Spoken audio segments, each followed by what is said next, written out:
Have you ever had a friend suddenly cancel on you? And you wanted to ask, 왜? So you simply said, why? Many learners do this, and that makes sense, because when we want to know the reason, we naturally think, I want to know why. But in English, native speakers don't always use why in every situation. Depending on the situation, they might choose a different expression. They might say, what happened? How come? What's going on? Let's look at when to use each one. Imagine you're talking with your American friend Marcus. One day, Marcus suddenly cancels on you. You didn't expect it. You want to ask, 왜? Many learners might naturally say, why? Of course you can say, why? But sometimes, just saying why can sound a little direct. Native speakers often choose softer expressions depending on the situation. In this case, they might say, what happened?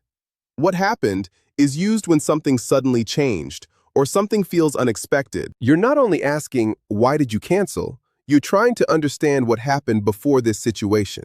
For example, hey Marcus, are you okay? You suddenly canceled on me. What happened? Sorry, I had an emergency at home. Here, you're not just asking for an explanation. You're trying to understand the situation. Now, what about how come? How come is used when you already know what happened, but you're curious about the reason. For example, your friend says, sorry, I can't go to dinner tonight. Many learners might naturally think, 왜 못 와? And translate it as, why can't you come? This is understandable, but sometimes it can sound like you're directly asking, why? Or what is the reason? A native speaker might naturally say, how come? For example, sorry, I can't go to dinner tonight. Really? How come? I have to finish some work. It feels softer and more conversational. You're still asking for a reason, but it feels more like curiosity about the situation. It's like saying, why did it turn out that way? And the last one is, what's going on? What's going on is used when you don't understand the situation happening right now. For example, you've just come back to the office after being out for a meeting, and your coworkers look serious. Everyone is talking about something. You don't know what is happening. At that moment, a native speaker might say, what's going on?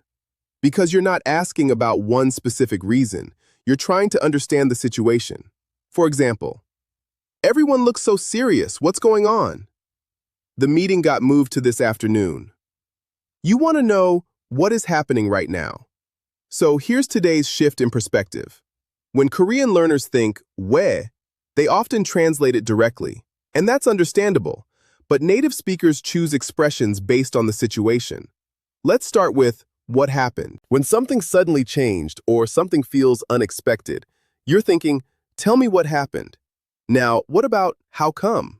When you already know what happened, but you're curious about why it happened, you're thinking, why did it turn out that way? And the last one is, what's going on? When you don't understand the situation happening right now, you're thinking, what is happening here? The expressions are different, but the mindset is similar. You're curious. The difference is how you express that curiosity naturally. And that's why learning English is not only about translating words, it's about choosing the expression that fits the situation. Because when your perspective changes, your English changes too. If you'd like to explore more English expressions through native speaker thinking, with more real-life examples, more everyday situations, and deeper explanations, you can check out my free ebook through the pinned link below. Stop translating English. Start thinking like a native.